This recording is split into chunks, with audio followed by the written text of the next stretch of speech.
on, everybody? I am Ian Duffy. Welcome to the Scrubs to Estates podcast, where we talk about what it means to be an entrepreneur and help healthcare workers and 9-to-5ers escape burnout, build wealth, and create financial freedom all in one. Let's jump on in. I'm ready, dude. Let's do it, man. Let's do it. All right. What is going on, everybody? Welcome back to the Scrubs to Estates podcast. Today's guest is someone who lives life at full throttle. I'm talking skydiving, heli-skiing, jet setting, country hopping around the world and in luxury style, if I might add. But none of this was handed to you. So Jack McColl, better known as the King of Debt, is a serial entrepreneur who's cracked the code on how to stack business credit. He launched multiple six-figure businesses and is teaching others how to leverage debt to build wealth. He's helped thousands of entrepreneurs across hundreds get access to hundreds of thousands of dollars in funding without touching their personal credit. But behind the lifestyle is relentless work ethic, lots of failures along the way, lots of grit, and most importantly, reinvention. So this guy just doesn't use credit, he weaponizes it. But this podcast isn't going to be just about business credit. It's about building the life you actually want to live. So without further ado, give a warm round of applause for Jack McColl. Welcome to the show, brother. How you doing? Woo! I'm doing great, Ian. It's great to be here. Appreciate you guys tuning in. But yeah, looking forward to a great episode. Yeah, sure. Man. I definitely like to live life to the fullest, and not just to make a bunch of money, but create a life of freedom, create a life that you've always dreamed of. Over the last 5 years has been an awesome ride. I've been an entrepreneur for the last 11 or 12 years, and I think when you work on something for an extended period of time, you start to really experience that compound effort. Kind of like compound interest, but compound effort, especially when you're working on or working in the same industry for several years. Things really start to speed up. And so over the last few years, I've definitely been feeling that.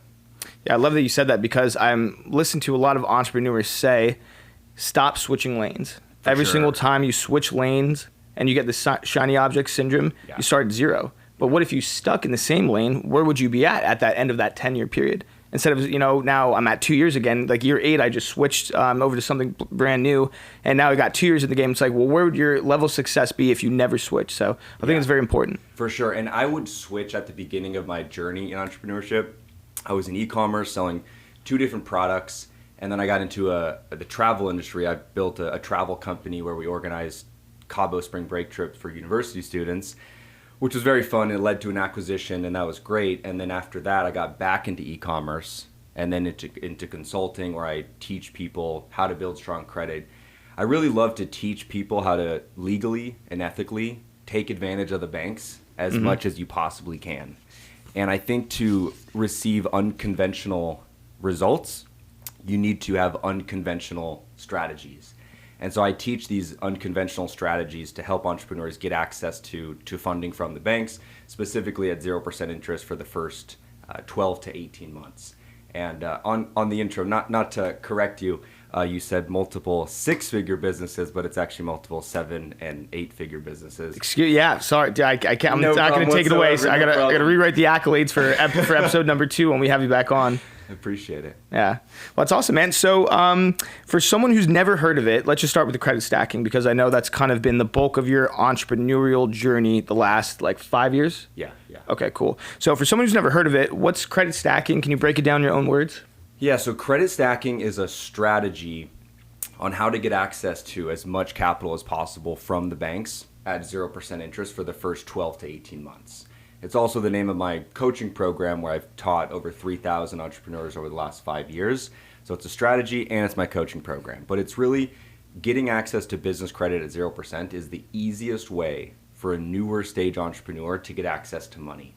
And I learned this. It took me 8 to 10 years to really dial this in and really learn it. It took me 7 years to even hear about business credit cards, which blew my mind, because I was an entrepreneur for literally 7 years, not knowing about business credit cards.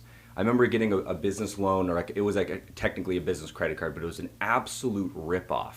This was when I was maybe 25, 5 years into my journey in business, and I remember getting so ripped off by this credit card because I didn't read the terms and conditions. It wasn't 0% interest. It was an absolute scam. I totally got ripped off and paid thousands of dollars in interest. And at that time, that was a pretty big blow. Adds up when you're young. Yeah, and so I learned about this amazing credit product, 0% business credit cards, and I learned that you can get massive limits, 50 to 75K limits on these cards. You can do it with no income verification, no tax returns. All you need to understand is how to build a strong credit profile that is attractive to the underwriters. Then it becomes very easy to get approved for these cards. And the business credit cards, they don't report to your personal credit profile, so you can utilize the debt. Doesn't affect your score in a negative way. And then there's some strategy we can get into where you can actually get 0% for several years by leveraging a business line of credit to pay off the business credit card and kind of seesaw the debt back and forth between the two credit products. So when I learned about this 7 years into entrepreneurship, it completely blew my mind. And then I got approved for, in my first year, I really dialed it in. And the reason I was able to dial it in because I developed access to business relationship managers, which are the bridge between us and the underwriters. So I figured out what exactly they were looking for, and I reverse engineered that process. And they're looking for certain things on the personal credit profile and certain things with the relationship you're building with with the specific banks in terms of, do you need a business checking account? Do you need to show them revenue? Do you just need to have a previous loan with them, a previous credit card? So I became very familiar quickly on what they were looking for. And then I was approved for $500,000 in business credit in just over a year. Jesus, $500,000. $500,000 of business credit. 0% interest. In just over a year. Like 300 of it was 0%. Gotcha. 200 was not 0%. That's when I was doing some research on it. I thought it was 300 but 500. I mean, that's amazing. Yeah, 500 total. Yeah. And so then I put that money into, then I got back into e-commerce. I had a ton of several drop shipping stores. And then that led to me doing millions in revenue on doing drop shipping. And then so that funding product solved all of my issues in terms of funding businesses. Because before that, I funded a business with a loan where I paid interest. Before that, I funded a business with an equity partner, and I got the wrong partner, and it was a nightmare. Before that, I was self-funding a business. So with this new product, 0% business cards, it solved all those issues. So I didn't have to self-fund, I didn't have to give away equity, and I didn't have to pay interest. For a very long time. For 12 to 18 months. And then I developed a strategy, like I briefly hinted at, where you can use a business line of credit to then pay off the business card, then get another business card, transfer the limit over, and then you can have 0% for several years if you can't pay the balance down in that first introductory period. The business lines of credit, you do need 2 years of business age, but the business credit cards, you do not need business age. It helps if you have 6 months, but you can do it on a brand new business. The most important thing is having good, strong personal credit. Gotcha. So your strategy, and correct me if I'm wrong, is to look as dazzling as possible to these underwriters. They have a specific mold or box that you need to fit in to be able to have access to these $300,000, $400,000, $500,000 limits on your credit card, and you know exactly what to say, what to do to have them give you access to that. Yeah, and that's key the way you said it, knowing exactly how to move and understanding like the cadence of the different credit cards you should apply for. And what's crazy about these business credit cards is because they don't report to your personal credit profile, if Chase gets you approved for $50,000, you can then go to American Express, and because they don't see that account on your personal report, American Express doesn't know what Chase just gave you. And then you get 25 to 50K at American Express, and then you go to Bank of America. Well, Bank of America also doesn't see what Chase and American Express just gave you. So the goal is to get 25K to 75K, or even potentially 150K each bank. Like Chase, for example, you can get, the best you can do is 2 75K cards up to 150 grand, 0% interest for 12 months without showing tax returns. If you go above that 150,000, then you have to show the tax returns. So that's the best way to do it at Chase, like that 10 out of 10 results. Bank of America, I don't know that exact threshold, but I help people get 50K at Bank of America all the time, American Express. And so you do this over 6 to 8 different banks, and based on the state your business is registered in, can tell you what business funding options you have available to you. So like Florida, for example, relative to California, has Truist and Citizens Bank, which you can easily get $50K at each of those two banks. That's crazy, man. So let's rewind back a little bit, because I feel like everyone can agree that we've been taught by our parents' generation, right? These boomers, or whatever you want to call them, that debt is bad, right? So how would you tell the average person listening in who says, hey, like, I was always told not to use credit? What is the difference? Can you just drop us some wisdom of what's the aha moment that you got when you're like, debt is the key to scaling any new business? Yeah, I mean, I think anytime you bring on debt, it brings additional risk. But what I also think is starting a business with $5,000 or $10,000 of some savings that, you know, a lot of people try to start a business with, that is also very difficult. So I think the chance of succeeding in a business, if you have $50,000 instead of 5 or 10, I think if you have $50,000, it is easier to succeed in that business than if you had a lot less money. Takes money to make money. Takes money to make money. So it does bring risk, where if you don't pay the balance off in 12 months, there's the risk of having to pay interest if you can't get more 0% cards, etc. But can it help you move a lot quicker in those 12 months so you can gain real traction and real profit in your business? So it kind of depends on the person and the business model, and if you can move quick in that 12 months. And for most people that I help, getting the 50 to 100, 150, sometimes 200K, you can move a lot quicker. And I've helped some people get this money to then use as a down payment to acquire a cash flowing business. I help people get these credit cards for doing fix and flips, which you're very familiar with. You know, having an extra 50 to 150 grand, like how many more deals can you do in a year? And typical flip is not 12 months. So you're in and out, you exit that investment before you need to pay off that credit card. As long as the business model has a clear way to pay off the balance within 12 months. Emphasis, clear way. You need to have a plan. Don't just borrow hundreds of thousands of dollars without an exit strategy. Yeah, because it can definitely take you out. Like if you have $100,000 with no clear plan, like a balance of $100,000 with no clear plan on paying it off, and now you're paying 20 to 25% interest, not fun. So like, it is a tool, and this tool can do bad things if you not manage correctly, but it can also do amazing things. Like I had this woman on a coaching call in my group that I host every week, and I got her 300 grand.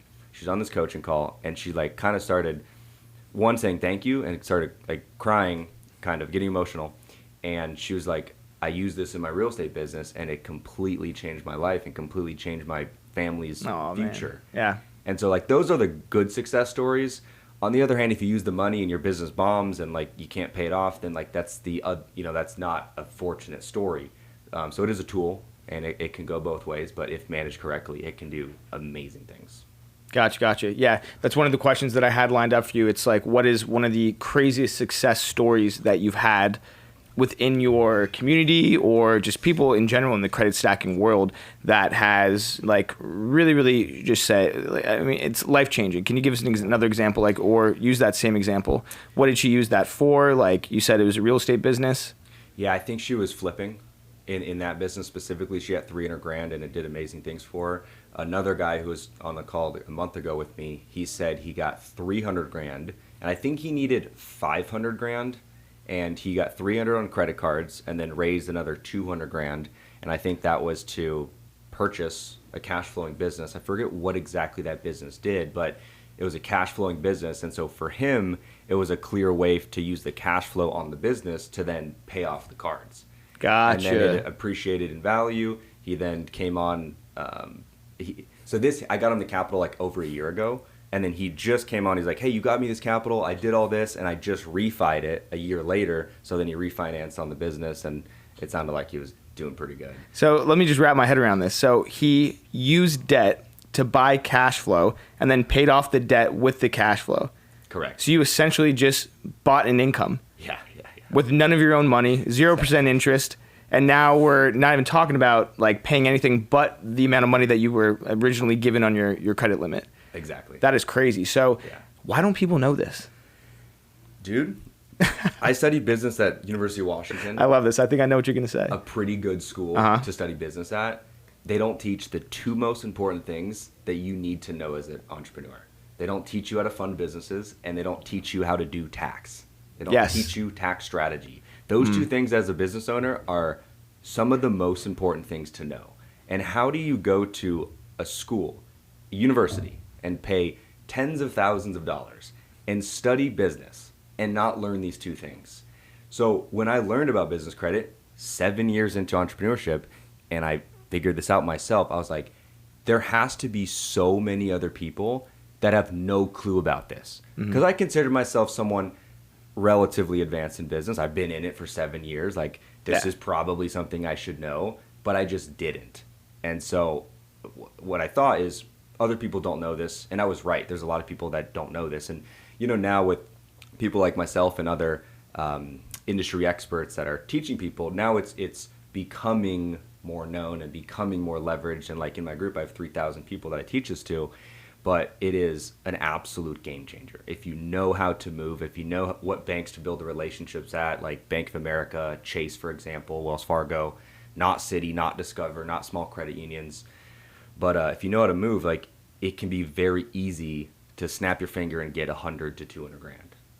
Last week, I was listening to one of your old podcasts. I forget who it was. It would have been like a short on YouTube. But you basically said the same thing. That's what I thought you were going to say about college. You're like, I went to business school, and I sat in lecture halls for 4 years learning business from a guy who never owned a business.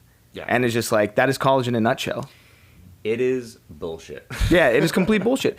I feel like, it was a lie passed down to us from our parents who loved us, but they were also lied to. It's just like, why is college marketed the way it is? We go into endless amounts of debt for this piece of paper that won't make us any money, but then now acts as this barrier to prevent us from doing anything we want to go out and pursue, because we always have this bill that we got to pay in the back of our mind, right? Teachers are still teaching things to kids they know won't work, but why do we do it? They say another day that went by and I didn't use y equals mx plus b. Why aren't we taught how to pay taxes or how to, buy your first car and, all this other life stuff that actually moves the needle? So I really, really love that you said that. But in this day and age, people are now becoming learned, right? And why do you think that? Is it because of social media, the reach that people have with YouTube and TikTok? What's your take on that? You said people are becoming more learned. Learned. Yeah. Is that a word? I don't know. I'm pretty sure learned is a verb. Learned. Like we'll double check more. that. Correct. Yeah, they're being more educated. They're more learned. Now that's learned. That's a made-up word. Yes, yeah. I think depending on how to use it, it might work. We'll double check that. I mean, I think people are just waking up and realizing a lot of what the government pushes is bullshit. And if, like I said at the beginning of the show, if you want unconventional effort or if you want unconventional results, you need unconventional strategies. So if you just, go to school, do what the kind of government is kind of giving you the options for, you're going to end up not ultra successful. You have to go against the grain. You have to push it really hard. And another thing that I've done recently in the last few years is when I see someone that has a life that I want, that are a few steps ahead, I figure out how I can pay them a good bit of money and learn as much as I can from them. Mm-hmm. So the other month, and this is something consistently that I do, I went on a mastermind trip, a business event in Japan. Me and 10 friends, the group was 40 people, but 10 of them were my good friends. We went out there, my good friend Eli Facenda organized the trip, and he's done a few of these trips and they've been awesome. Anyways, so we go there, we snowboard at Niseko in the day. In the evening, we go. I saw that you back. were ripping some PAL, man. That's awesome. So fun. And then we have business sessions in the evening and have small group breakout sessions to talk about what problems we have in business and see how we can help support each other. And then there's the occasional speakers. And one of the speakers that Eli flew out to speak with us, his name's Peter Voog, and he's actually the reason I'm in San Diego right now because he has an event in 2 days that I'm going to. So he was a speaker, and younger dude, has a family, crushing it in business. He has an online info coaching offer. Has a successful book and has a high-level crypto group. And so he's talking on stage and saying all the things that I resonated super well with and just the way he lives life in general. And so I connected with him. We were talking a bunch, sat at dinner together, and basically worked out a deal with him where I just wanted mentorship from him. I wanted to learn the things he knows to get himself into that position, and then paid him a good bit of money. And then he put me into his programs and his crypto group and have some one-on-one time with him. And in the first 3 weeks, I made a bunch of money on a crypto play. Nice. Basically, he has like inside access on these crypto projects that come out. And for a long time, I've been like just heavy pro Bitcoiner. You know, it's what I believed in the most. But with what he was saying about teenagers making millions of dollars in crypto, blew my mind. And he gave credit to just having early access into projects. So like a day after the project was created, he sent it to me before like the rest of his group, I think. And anyways, I bought some of that project. And within weeks, it just 1,000% ROI increase. Yeah, dude, that's just crazy because there's so much hate with people selling courses, right? And I think it's a saturated market, and not everybody should be selling. Like, if we love Bali, right? We both go there a lot. I lived there for like 4 or 5 summers. But the amount of like life coaches there, right? And it just became this huge bubble that popped, right? And then one guy was advertising, hey, if you want to be a life coach and you've got no experience, that's fine. Come join with me. I'll teach you how to be. It's like, should this person be selling courses? And this is why I think people who sell courses get a bad rap, right? But then it sounds shady to the other person, right? And they're like, no, I'm not going to pay this guy's, $25,000 mastermind. Like, it's a ripoff, like these courses, but they'll gladly go back to get an online master's program for $50,000 in 3 years of their life. That won't move the needle. They'll be just as stuck in the same career that they're already miserable in. So what do you have to say about paying to get the knowledge? I mean, you either spend money or you spend time, right? So you would rather spend money. That's what I'm hearing, correct? Yeah, I spend money over time. Streamline. Yeah. Because time is the only thing you can't get back. Yeah, I think when you look at who you're going to potentially work with, get mentored by, etc., learn from, you want to look at the life they're living. Do they have a life or specific skills that you want to learn? Yes. And like in that example, this dude has many characteristics of the life that I want. He's just a few steps ahead. So like for sure, that's the person I want to mentor me. I've done the same thing with another mentor of mine named Mark Moss, great guy, heavy in Bitcoin, real estate, info products, and he just had an amazing life, great family, cool dude, seems like he's already helping a lot of people, great track record, and things that I wanted to learn from him. So again, like that was even more money, but it all comes back. With the right people, it all comes back. Mm-hmm. Yeah. Yeah. So I think like, especially if you're trying to learn something specific, you want to find an expert on that specific, for sure. And one thing I learned from Peter Voog was how to have your network solve your problems. Yes. And so I'm a part of several different mastermind groups that you need to pay to get access into. And when I have a problem, like I have a problem with my email marketing, or I need a videographer for the event I was just in Newport last week and I didn't have one, I just post my problems in some of these group chats. And because there's so many high-level people in these groups, there's people that have answers. I found a videographer in 10 minutes because I just posted in one group. I found a really good email marketer that solved an email marketing problem that I had in 20 minutes. And so let your network solve your problems. Yes, the connections to the network are where the riches and wealth sit, right? Yeah. But people don't realize that. They think they can do it by themselves. It's how, not who, when we know it's in fact the exact opposite. So I'm in a couple masterminds myself. The first one I was ever in was GoBundance. Have you heard of it? I haven't.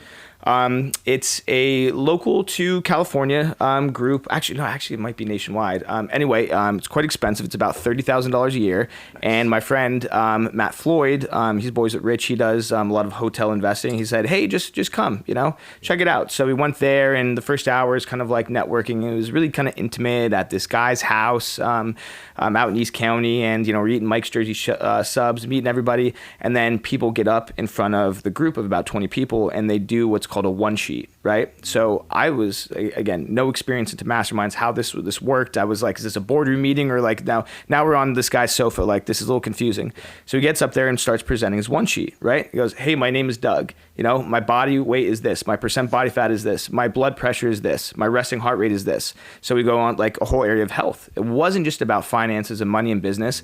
It's like, who are you actually as a human being? And I know, like, before we hopped on the podcast, you told me about you're really trying to tune in your blood levels and all that stuff. Yeah. But I thought that was super, super important, because your health is your wealth. You know what I mean? How many rich people do you know who just look like they're going to die in 5 years?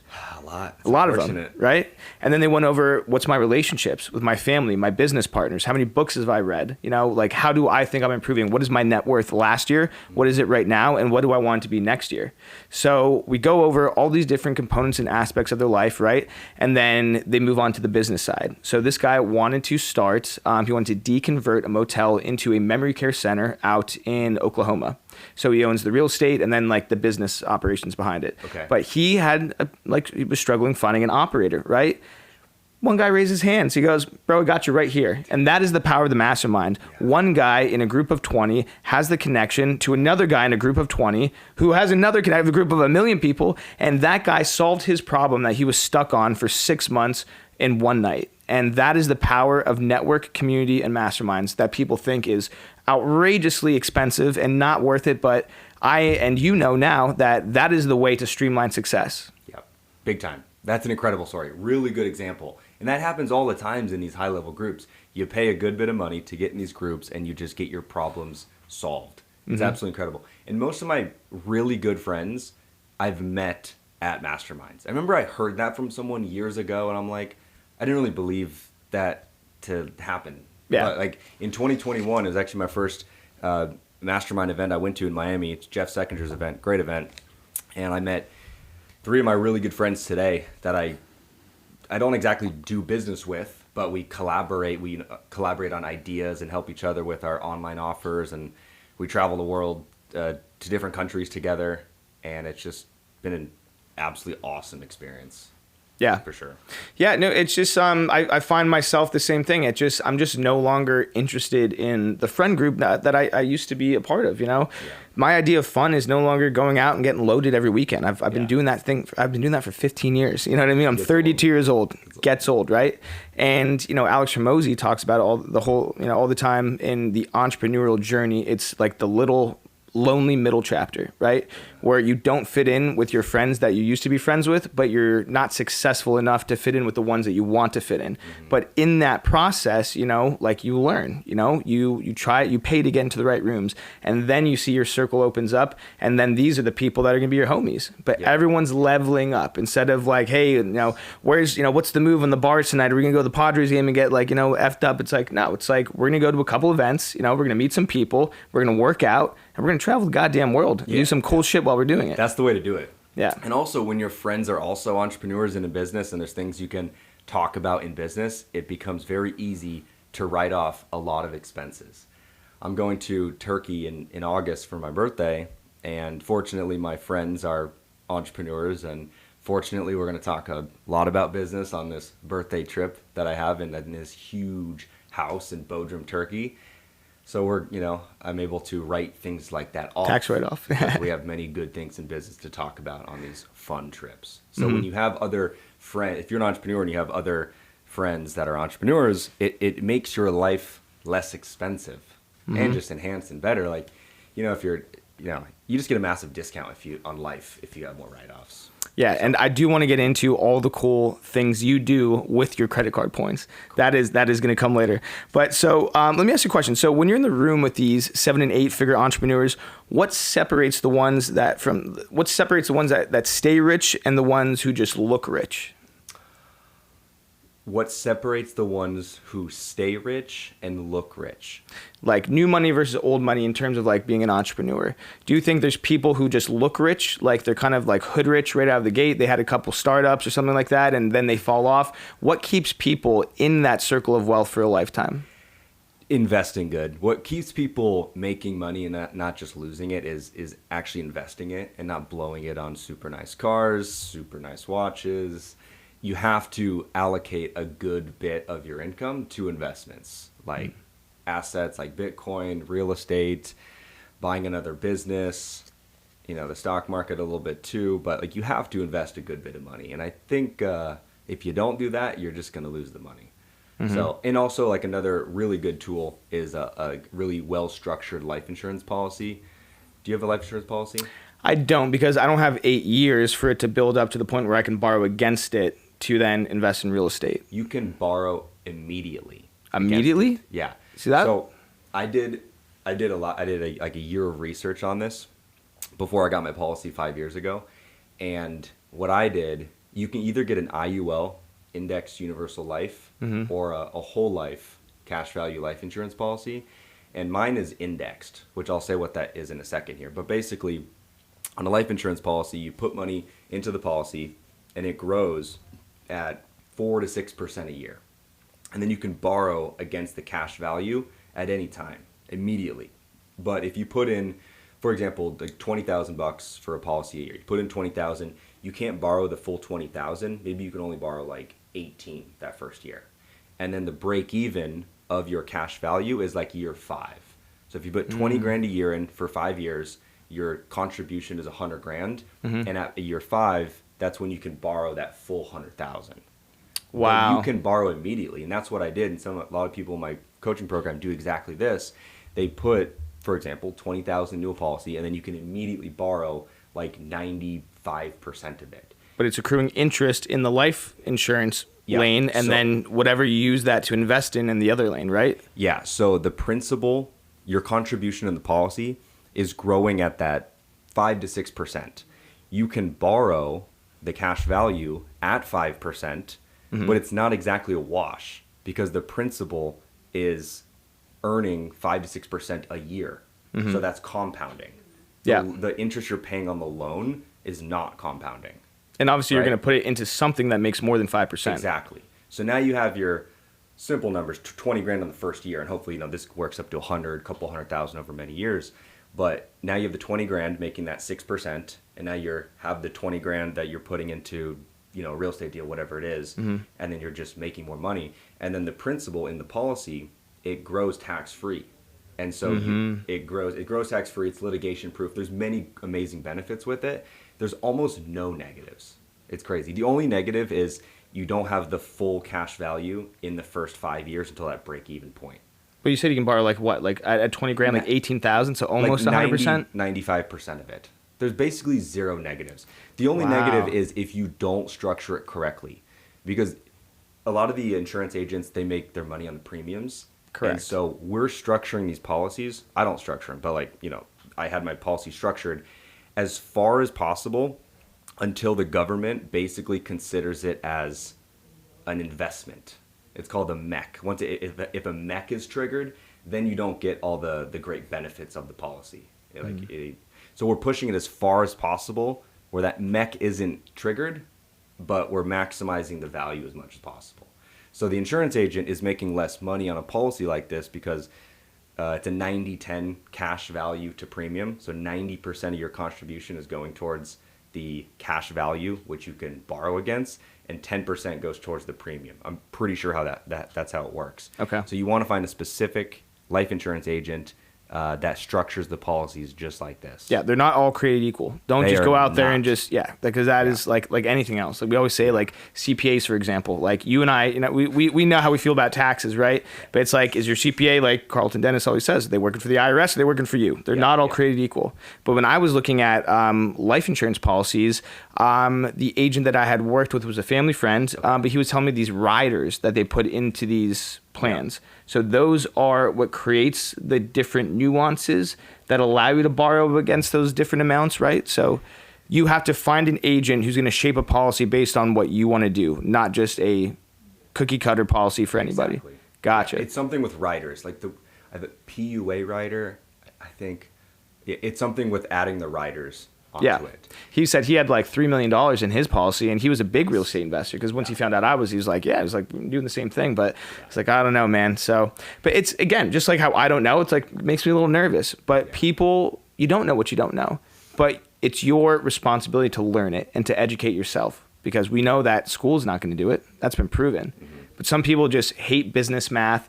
They hate, anything except, mind melting, Grey's Anatomy and, Netflix and all that stuff. It's like, you really got to go down the rabbit hole. If you want to move the needle in life, if you want to build wealth, if you want to have a life that gives you freedom, you need to figure this shit out. Yeah, big time. And I think one thing I mentioned about my policy is it's indexed, which means after 4 years, I can turn on the index portion of it, which I barely missed the deadline for. I need to wait another year. But when it's indexed, you can ride the returns of the S&P 500 with a certain floor and a certain ceiling. So if the S&P 500 makes 16%, I think my ceiling is 12%. And the floor is 0. So if the S&P loses 10%, I make 0 because there's a floor. So like those You don't lose. You don't lose, yeah. Okay, yeah. Because there's that floor. So that's just another benefit of these life insurance policies. So I think it's a no-brainer, these life insurance policies for entrepreneurs. Everybody listen. Even not entrepreneurs, these are no-brainer things to do. And I remember I was like 25 when I started my research probably about this, and I'm like, holy crap, this is insane. How do more people don't have these? It just blows your mind.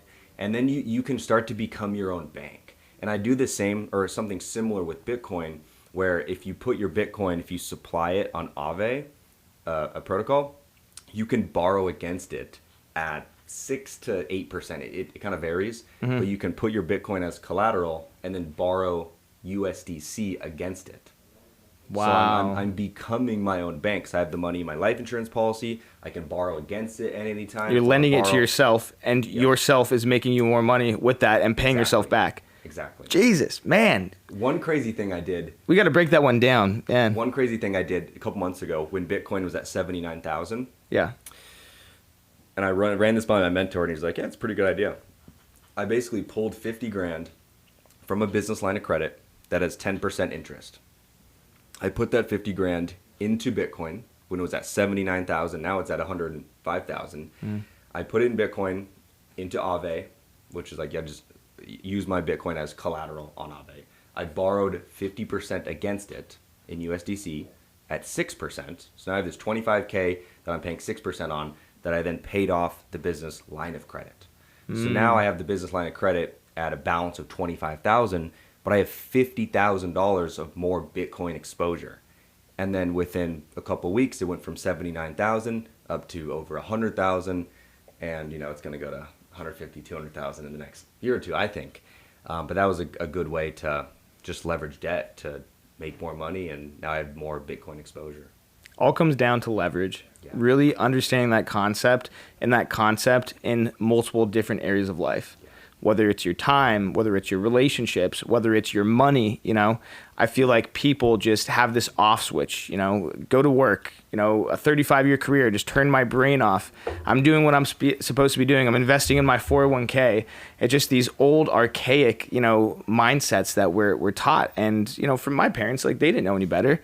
My dad made a lot of money, but, coming back to like rich dad, poor dad, and like I hate to always talk crap on my dad, but I love him to death. But, he had a physician's salary his entire life and $3 million to his name. He's been working almost 40 years. That doesn't math, right? Never really understood taxes, investing. It was just save and put away. And these like slow burn retirement vehicles. And I feel like that's what the government wants you to do, They can control, where you put your money into the 401k. I mean, like that affects the stock market. Imagine if people did not invest in those, index funds and stuff like that. What would happen to, Wall Street? A lot of money in there. I think it's like over like $9 trillion that's sitting there just from like, 401ks. But yeah, man. So I want to go into what your day-to-day life is right now. So you got these 7-figure, 8-figure businesses. What is going on? What does your day-to-day look like? Because I pick up my phone and I see Jack McColl. I hit on the story. You're in Japan, and then you're in Europe, and then you're in South America. You're jumping out of planes. You're doing some crazy shit. So tell us what your day-to-day right now looks like as an entrepreneur. Yeah, I think most importantly, okay, day-to-day. So I live in Utah. I have an amazing place where I live in Utah on a lake, 15 minutes to a snowboard resort.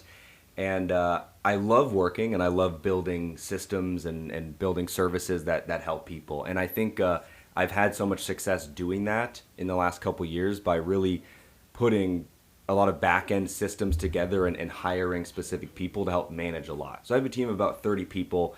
And so a lot of the day-to-day is I'm supported by other people on my team. And usually when there's certain tasks that I need to, or systems I need to build out and figure out, like I'm the one doing it at first, but then as soon as I can automate it to other people and delegate it, I do so. And so because I've done that so much over the last few years, I do have a lot of freedom to focus either on fun stuff or on things that push the business forward, like going to different business events. I was one in Orange County last week, San Diego this week, to go on podcasts and travel and stuff. And I have a team of basically 30 or so people that are all back either at the office or working from home, getting stuff done. And so day to day, it changes, but I like to focus as much as possible on things that move the needle forward. So deep work, marketing, being the face, being on podcasts, networking, developing bigger and better relationships that really can really push the business forward. Instead of just, answering emails, doing customer service, back end stuff. Like at first you have to do those things to build out the systems and the SOPs and then train people to help do those things. And I've done all that. And so now I have a lot of other people supporting me in those things. So I like to travel for business to different events. And really where I live in Utah, there's not too much social stuff going on. Okay. And I love that. Yeah. I do love that. And I get most of my social interaction with people when I go to different events, business events. And that's where where my friends are too. But you stay focused. You know what I mean? Like focused, at home, no distractions. You're like, this is time to grind. Yeah. But when you go, you go. Yeah. And you go in fashion. For sure. Yeah. Yeah. First class. Taking a shower at 30,000 feet. It's work hard, play hard for sure. And I think it's really important to be really healthy. So I eat a bunch of high quality steak, eggs in the morning. I didn't drink alcohol for a year. And even now I'm drinking a little bit, but it's a glass of wine at dinner. But super healthy. I just got my blood work back. Everything's looking pretty good. So your testosterone is what, 900 and 929. Woo! Man, that's Naturally, crazy. That's crazy. All natty, man. That's awesome. Yeah. But I do have a trip to Europe coming up. It's going to be 6 or 7 weeks, and that's going to be killer. And I do think traveling, it can be a really good thing for your business, especially if you're working hard, you're training people, you're building systems. When you travel, it puts those systems to the test. You figure out, once you kind of step back, I do a little work when I travel for sure, but definitely less than when I'm at my desk. But it will put your systems to the test and your team to the test to see hey, what broke, what didn't work as good, and you can figure out just the weak points in. If I removed myself, did the business fail? Were there problems or not? And that's how you know when to tweak your VAs, your team, your delegation in general. Totally. And when I was traveling South America last year for a full month, we actually had at that time a record revenue month in one offer, and that was when I was away from the desk for a full month, not doing anything. Yeah. Oh so my God. That was so much credit to the amazing system and the team that we built before we left for the trip. And what also makes all these trips very doable in luxury, as you were kind of suggesting, is the byproduct of credit cards, which is the credit card points. And when you figure out making money, and then you figure out how to save or keep as much of the money as possible until you master tax strategy, which I like to think I'm pretty good at tax strategy because I have a really good tax strategy mentor, Carlton Dennis, and so shout out. That's a good way. I try to work with him, but he goes, "Yeah, you don't have $3 million in short-term rentals, so sorry." It's all right, one day. So Carlton has taught me a lot on keeping as much money as possible. But what I was getting to is, once you then figure out how to master credit card points in terms of how to accumulate them the most effectively, and then how to spend them the most effectively, it is one of the biggest life hacks possible. And I'm not just talking about getting credit card points to spend in the Chase or the American Express portal. It's the worst way to use them. And that might blow a lot of people's mind because it seems like the only place to use them. But what's crazy is transfer them. If you can transfer them to the airlines directly, you can get much better deals. And so I just booked 3 seats on a reservation from Chicago to Naples, Italy, for me, my brother, and my mom. And instead of spending $15,000 on 3 business class seats on American Airlines, I spent 155,000 miles. So if I booked that same reservation on the Amex portal, it would have cost 1.5 million points. Wow. But I spent 155,000 points. So you 10x that I savings. 10x that. Damn. I 10x that. So My you can God. get 150,000 points on one sign-up bonus. So I just got $15,000 of free flights, business class flights, for basically one sign-up bonus on a credit card. And that is just crazy.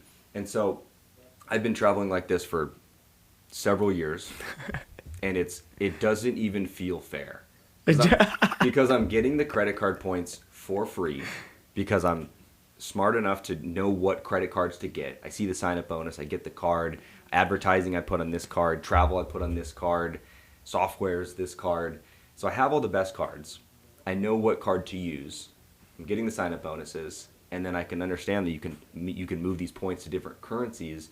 And then sometimes there's transfer bonuses, where you can transfer your points when there's a promotion. Sometimes you'll get a 30 to 80% bonus when you transfer from Amex or Chase to Virgin Atlantic or British Airways, American Airlines, things like that. Actually, not American, but sometimes you'll get a 50% bonus when you transfer. So that's how you multiply your points. And then there's different softwares that I use to find these deals, and then I'll just, boom, grab them and put them on my travel calendar.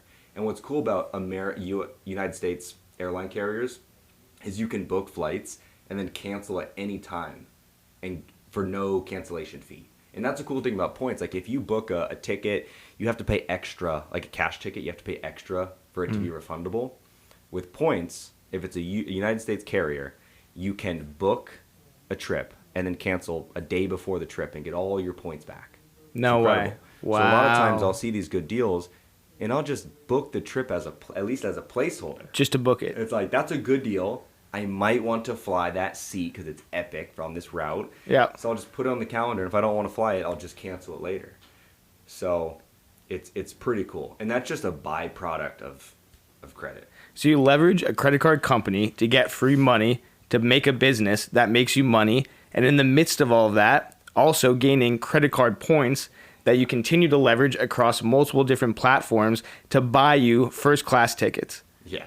And you've been doing this for 4 or 5 years? 5 years. Dude, that's crazy. All right, so I want to ask you, your Etihad, was that the coolest first class ticket that you ever had? Because I know you filmed like a whole video, your like 5-star food that was getting delivered to you. You took a shower in there. It's like, tell us, what was the coolest travel experience that you've gotten for basically free? Yeah, I would say Etihad first class was probably the best business class. Or I would think Etihad is definitely the best experience relative to using points for travel. The second experience was Emirates business class on the A380. Okay, so the two... That's a double-decker, Yeah, so right? The two airlines that have showers on the flight is Etihad and Emirates. You have to be in first class on Etihad and Emirates to have the shower experience on the flight. I like the Etihad first class suite a lot better than Emirates because it was just bigger. There's a full couch. The seat is like this absolute king throne. It's actually like inconveniently big. Like you can't even keep your elbows on it and be on your phone at the same time. It's crazy. But wow. You do get I think it's 20 minutes, something like that, 30 minutes in the shower. It's amazing.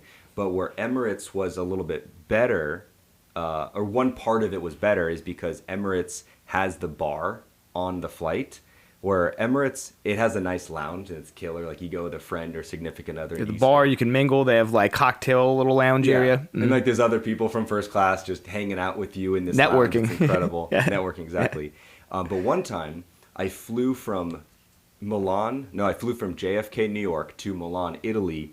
And I was with 20 friends on this Emirates business class flight. Most of us were in business class. It was the A380 double-decker plane. It had the bar in the back. It's like all 20 of us are literally in this airplane, 30, 40,000 feet in the sky, in this airplane bar in the back, just having free champagne, Dom Perignon. It was insane. And then we, go to sleep for a few hours, wake up in Italy, and then we made our way to Chamonix, France. And this was one of those business mastermind trips that we were on. And so it's all me and business friends going to the French Alps to business mastermind and have fun. As long as you said one word about business, it's tax write-off, right? More than one word. More than one word, yeah. So let me ask... That was killer, for sure. Oh, so I didn't mean to cut you off. We're going to finish. I think Etihad, when it comes to the best seat, that is the best seat I've ever flown. When it comes to the best point redemption I've ever had, it was that one I just mentioned from Chicago to Italy, where it was a 10x redemption, which is insane. Some of my friends have done a 15, 18x redemption, but 10, 11 is pretty good. So in addition to the credit stacking, you also have a course now on how to do travel points, right? Yeah. Awesome. Yeah. That one's pretty exclusive. We kind of use it as we invite people from my credit stacking group into, it's called point stacking. Sometimes we let some people in it, but it's an exclusive group. Okay, so not everybody can get into that group. Yeah. Well, for your listeners, we'll drop a. We'll drop a code, yeah. But nice. So so you got those two components of your business. Which one do you enjoy more? Is it the credit stacking because that has the potential, like your example of that woman that helped her real estate business, like literally life-changing amounts of money? Yeah, I do I love them both. I mean, I love them both for sure. I think people get more out of the credit business, where they get business funding to do life-changing things in their business. But it's really, they need to do that first to be able to fully utilize the credit card point strategies. You know, it's like if you're not correct, you can't get there to the traveling aspect of it without the business. Yeah, you need to get the business funding to then scale your business, to then put in systems in place in that business, hire people to manage it, create some freedom in your life, and then you have credit card points, and then you can use those credit card points to go travel around the world. So you should build the business first before you travel around the world and, you know, not focus on business. And so it's usually like you want to be credit stacking first and then point stacking second. But you could do either. Like if I knew the point stacking strategies when I was in my young 20s, I would have crushed it. You know, I would fly to Europe and Southeast Asia and sitting in like basically the last row, finding the cheapest ticket. I did that many times. Bro, I spent my 20s just traveling the world and just putting it on one credit card, never utilizing miles or points or anything like that. And still to this day, you know, I just got back from Thailand. You know, me and my girl went for a couple weeks, and I remember I reached out to you a couple times. I'm like, all right, Jack, like I'm about to buy this. Like this is 15 grand. Like this is 20 grand. Like, and you're like, okay, do these things. And like, I never actually like executed on it. You know, you really, like I said, just got to get obsessed with finding ways to move the needle.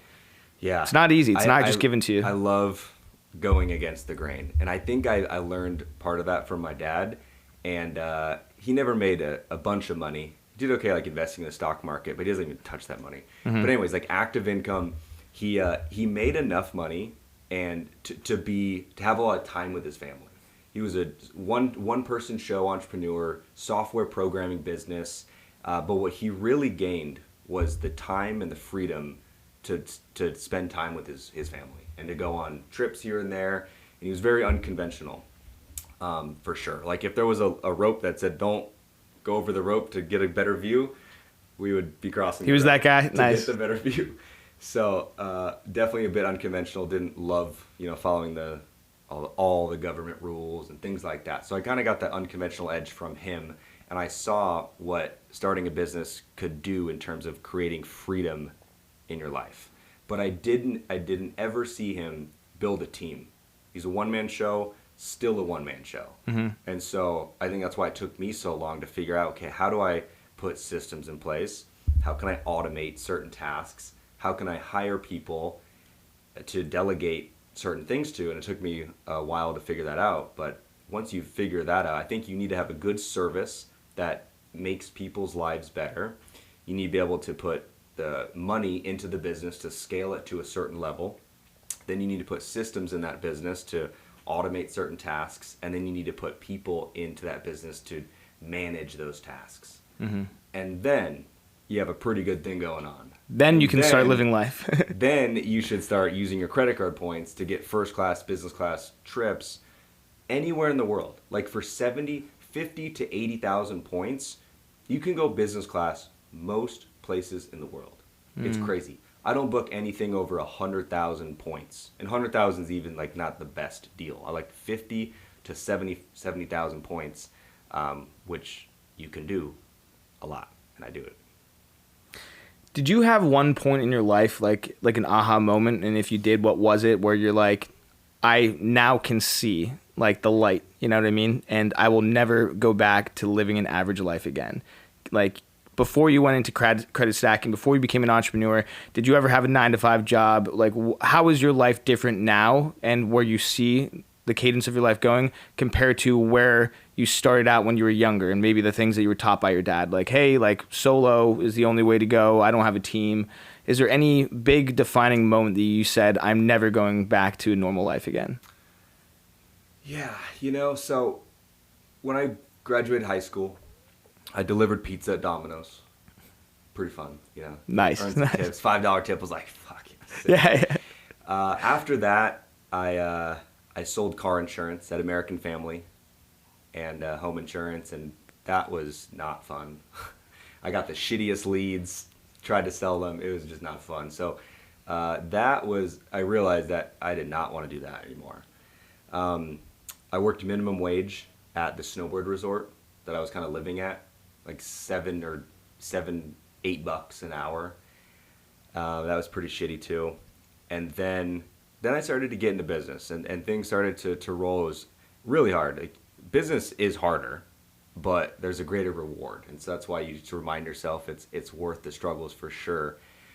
I did build that travel company that I mentioned, and that it led to an acquisition, which I then worked for that company that acquired us, and that was my first time debating on getting back into entrepreneurship, because it was such a pretty nice job. I was making probably like 120,000, 130, 140, I think, with like sales commissions that we were doing, and this was like back in 2019, I think 2018, and that was pretty cool.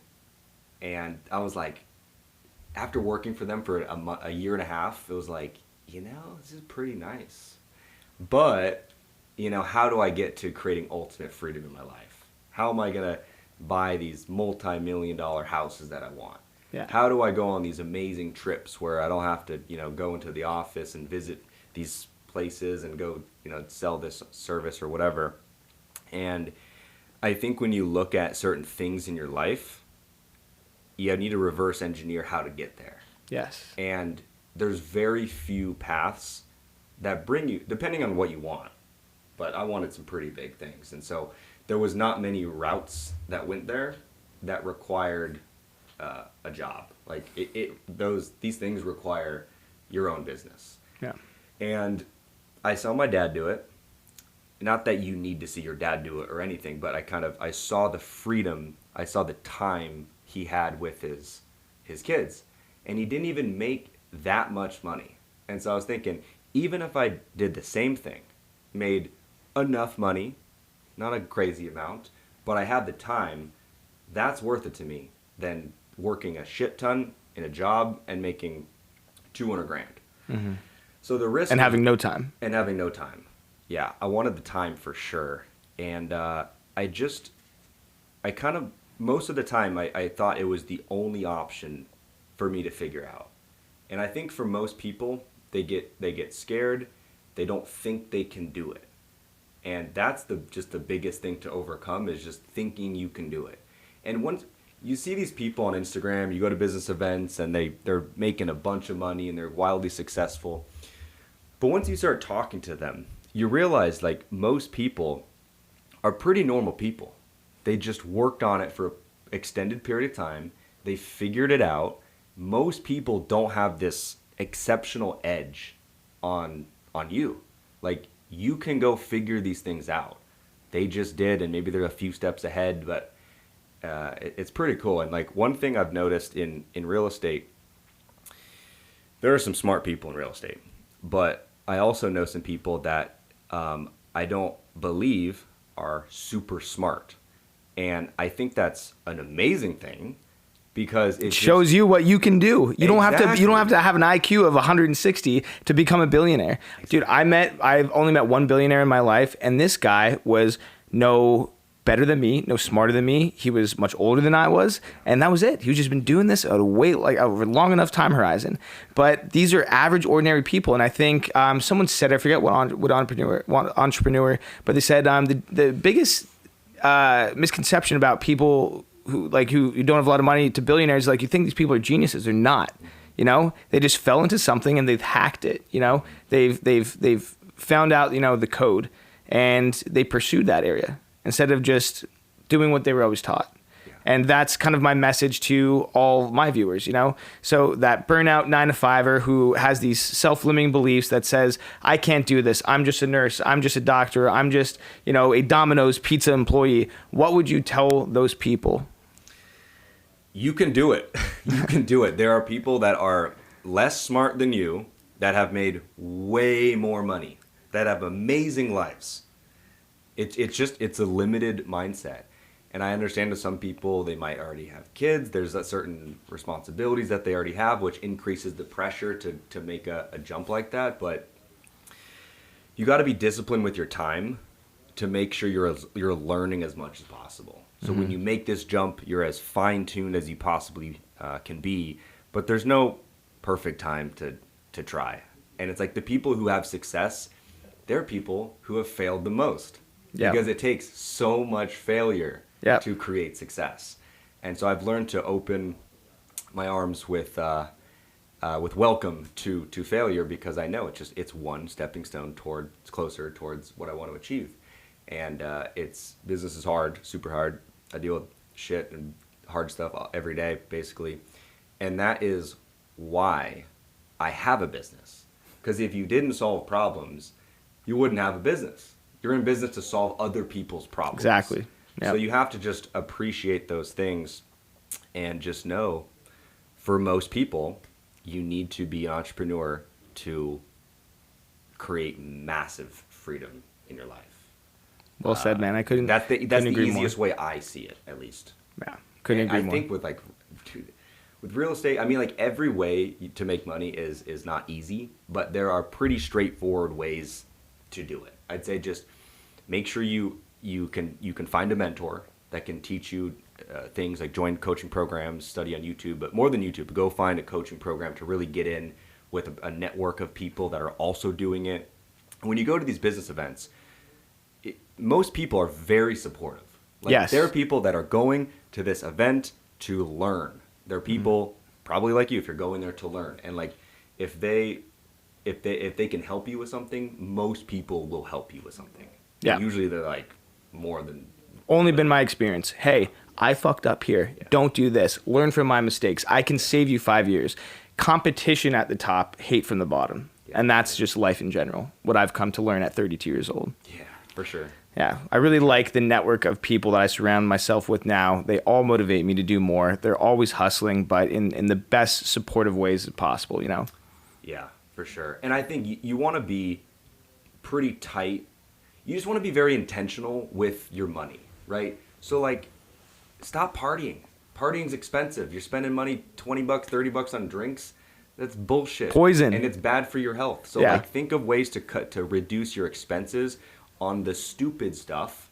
And, if you need to save 10 grand, 20 grand to make yourself comfortable for a jump or whatever that number is, cut out the stupid stuff.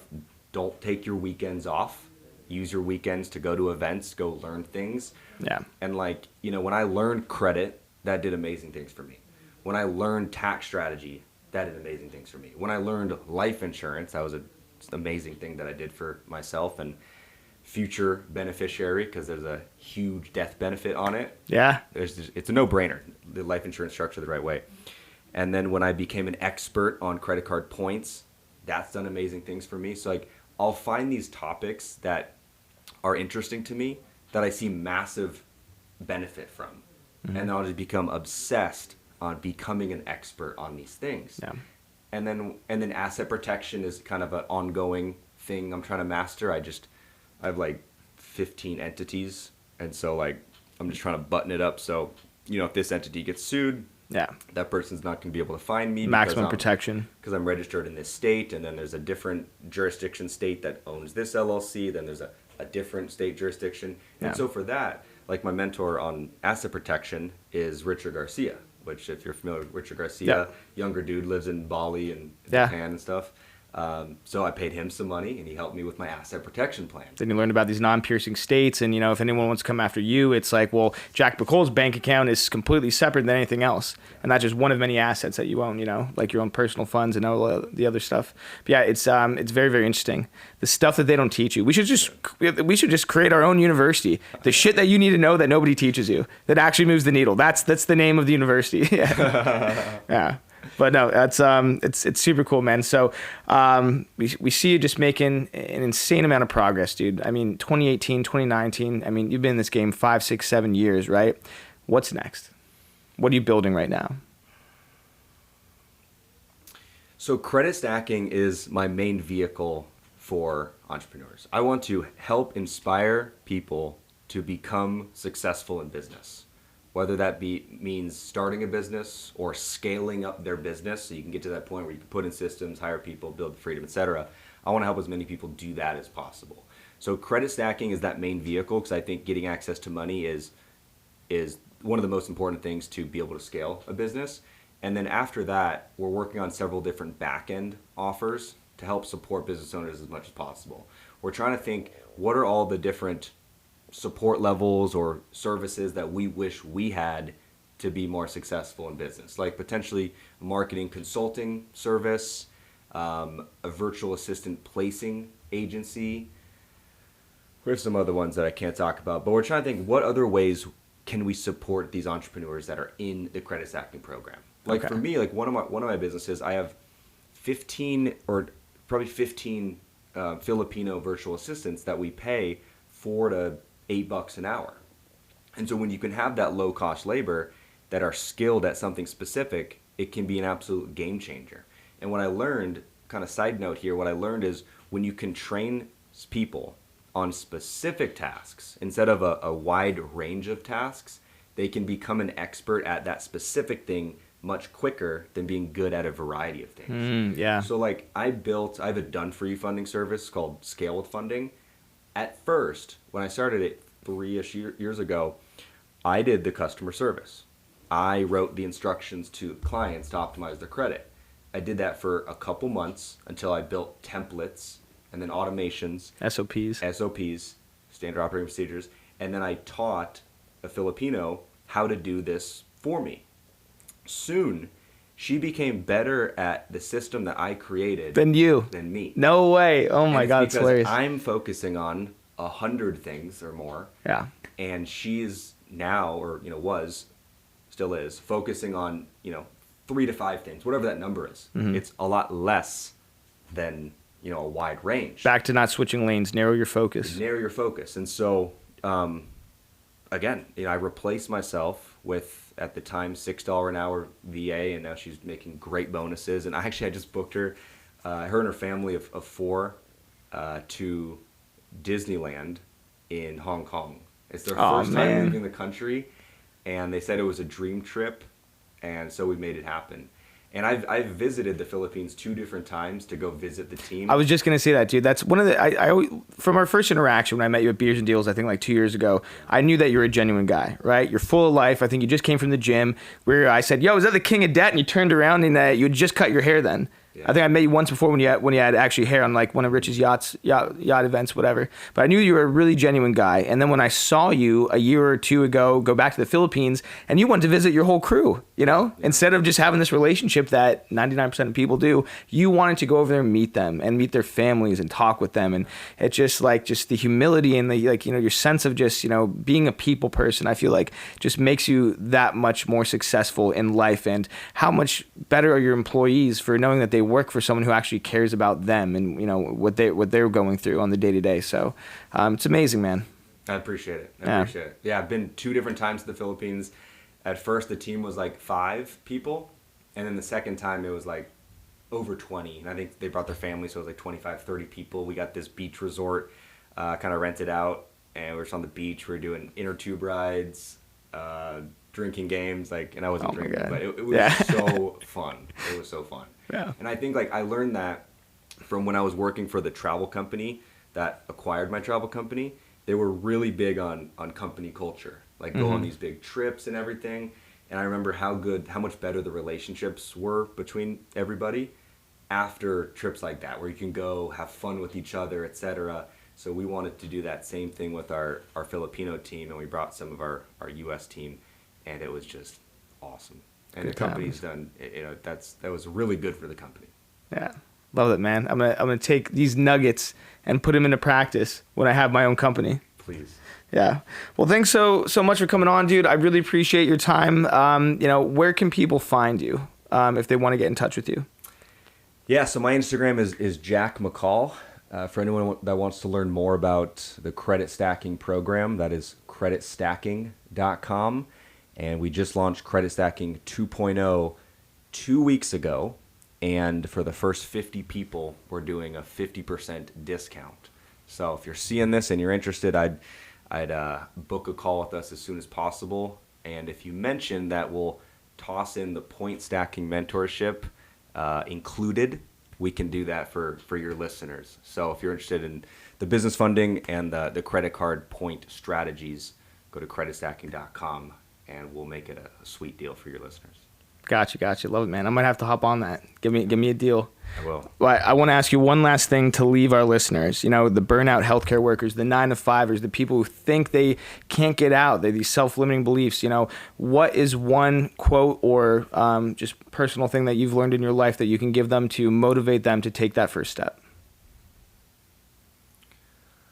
I don't know about a specific quote, but I think you need to believe that you can do these certain things. And people who have these dream lives, they're not more exceptional than you are. They've just dedicated themselves and have had discipline to get them to that point. So you need to believe that you can do it and be disciplined enough to put in the work. And I have found the easiest way to advance in business is by making sure you have the ability to get access to funding when you need it. And then to be able to surround yourself by other entrepreneurs or other aspiring entrepreneurs that can support you and your wild ideas. If you talk about your wild entrepreneurial ideas to people that are stuck on W-2 and a narrow focus and they're not really thinking outside of that, they're going to shut you down. You're attracted by the people you're the result of the 5 people you spend the most time with, right? So put yourself in the right rooms with people that inspire you, that you can learn from, and that you can be supported by. You can do it. If you think about it, you can do it. So go make it happen.